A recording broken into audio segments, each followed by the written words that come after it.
ചെറുപ്പം തൊട്ട് ട്രാവൽ ചെയ്യണമെന്ന് പറഞ്ഞാൽ ഭയങ്കര ഇഷ്ടമാണ്. വീട്ടിലൊരു നേരം പോലും ഇരിക്കണ ഇഷ്ടമല്ല. വീട്ടിലിപ്പോൾ വെറുതെ ഇരിക്കണമെങ്കിൽ തന്നെ വീട്ടിൽ അബ്ബയോടും വീട് പറയുമ്പോൾ പുറത്തു പോ അതിങ്ങനെ പറഞ്ഞുകൊണ്ടിരിക്കുന്ന ഒരാളാണ് ഞാൻ.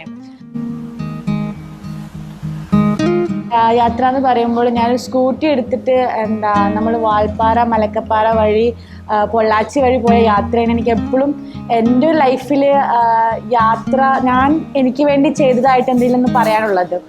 അപ്പോൾ അന്ന് എങ്ങനെയാണെന്ന് വെച്ചിട്ടുണ്ടെങ്കിൽ ഫ്രണ്ടിൻ്റെ ഒരു സ്കൂട്ടർ എടുത്ത് യാത്ര പോയി. ആ യാത്രക്കിടയിൽ ഒരു ആക്സിഡൻറ്റ് സംഭവിച്ച് കാല് ലിഗമെൻ്റ് ഇഞ്ചുറി വന്നു. പിന്നെ ഒരു മാസം ബെഡ് റിഡൺ ആയി. അങ്ങനെയൊക്കെ വന്നപ്പോൾ വീട്ടിൽ ഒരുപാട് ഇഷ്യൂസൊക്കെ ഉണ്ടായിട്ടുണ്ടായിരുന്നു. ലൈക്ക് അബ്ബ ഉമ്മിനോട് പറയാണ്ടാ പോയത്. അങ്ങനെ ആക്സിഡൻറ്റ് കഴിഞ്ഞപ്പോൾ കള്ളം പറഞ്ഞു. അങ്ങനെ ആ കള്ളം പിടിച്ച് അങ്ങനെ ഒരുപാട് ഇഷ്യൂസ് ഉണ്ടായിട്ടുണ്ടായിരുന്നു. അന്ന് ആ ഇഷ്യൂസ് നടക്കുമ്പോഴാണ് അബ്ബ എന്നോട് പറയണത്, നീ ഇങ്ങനെ ഒറ്റയ്ക്ക് യാത്ര ചെയ്യണതിന് പകരമായിട്ട് ഒരു 10 പെൺകുട്ടികളെ കൂട്ടിയിട്ട് നീ ലോകത്തിൻ്റെ എവിടെ വേണേലും യാത്ര ചെയ്തോ, അബ്ബ സ്പോൺസർ ചെയ്യാമെന്ന് പറയുന്നത്. അതായത് എൻ്റെ സേഫ്റ്റി കൺസേൺസ് ഉദ്ദേശിച്ചുകൊണ്ടാണ് അബ്ബ അന്ന് അങ്ങനെ ഒരു ലൈന് പറഞ്ഞത്. പക്ഷെ ആ ലൈനാണ് പിന്നെ ജീവിതത്തിലേക്ക് ഞാനിപ്പോൾ ഇതുവരെയും യാത്ര ചെയ്തേക്കണതിൽ എൻ്റെ കൂടെ ഞാൻ കുറച്ച് പേരെ കൂട്ടിയിട്ടുണ്ടെങ്കിൽ അത് അബ്ബ തന്നൊരു ഇൻസ്പിറേഷൻ ആയിരുന്നു എനിക്ക്.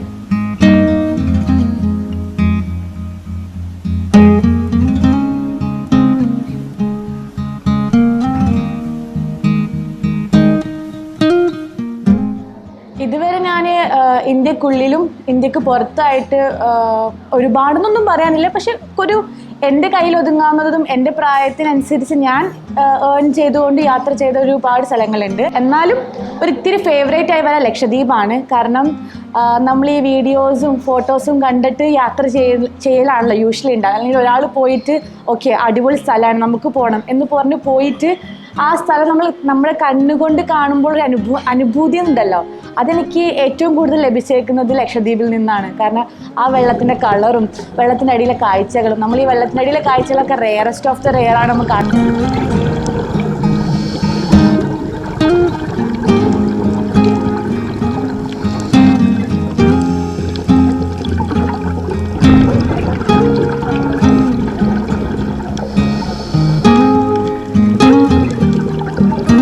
ഞാൻ എല്ലാ വട്ടവും പോകുമ്പോൾ എൻ്റെ കൂടെ ഒരു 60 അല്ലെങ്കിൽ 50 ഇടയിലുള്ള ഒരു 2-3 ഉമ്മമാരുണ്ടാകും. അപ്പോൾ അവരൊക്കെ കൊണ്ടുപോയിട്ട് അവരന്ന് പറഞ്ഞൊരു വാക്കുണ്ട്, മോളെ എപ്പോൾ വീട്ടിലായിരിക്കണമെങ്കിൽ എനിക്ക് മുട്ടുവേദനയും പുറം വേദനയും കാലിങ്ങനെ തടുകിക്കൊണ്ടിരിക്കും.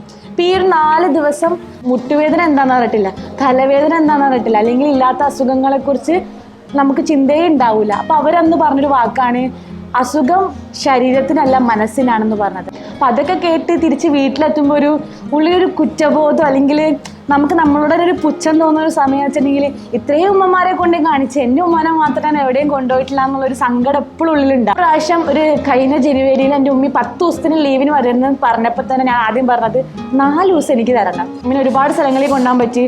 അതിൽ ഉമ്മി ഏറ്റവും കൂടുതൽ എൻജോയ് ചെയ്യുന്നുണ്ടാവും ലക്ഷദ്വീപ് തന്നെയായിരിക്കും. ലക്ഷദ്വീപിൽ ഞാൻ എൻ്റെ 25 വയസ്സിൻ്റെ ഇടയ്ക്ക് ഞാൻ കാണാത്തൊരു ഉമ്മയെ ഞാൻ അന്ന് കണ്ട്.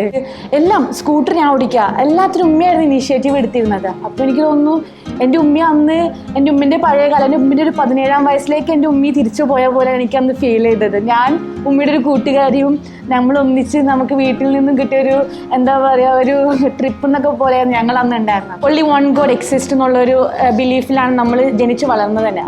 അതൊന്നുകൂടി വർദ്ധിക്കാൻ തുടങ്ങിയത് നമ്മൾ കോളേജിൽ പഠിച്ച് അത് കഴിഞ്ഞ് നമ്മൾ സ്വന്തമായി ഇൻഡിപെൻഡൻ്റ് ആയി വരുമ്പോഴാണ് ആ ഒരു ഫെയ്ത്തിനോടുള്ളൊരു ട്രൂ കമ്മിറ്റ്മെൻ്റ് ഒക്കെ സ്റ്റാർട്ട് ചെയ്യുന്നത് നമ്മളായി നിൽക്കുമ്പോഴാണല്ലോ. അപ്പോൾ എനിക്ക് തോന്നുന്നു ഞാൻ ഏറ്റവും കൂടുതൽ പഠിച്ചവനിലേക്ക് അടുക്കുന്നത് യാത്ര ചെയ്യുമ്പോഴാണ്. ഞങ്ങൾ കണക്റ്റ് ആവുന്നത് തന്നെ ട്രാവലിംഗ് ഇഷ്ടപ്പെടുന്ന ഒരു രീതിയിലായിരുന്നു.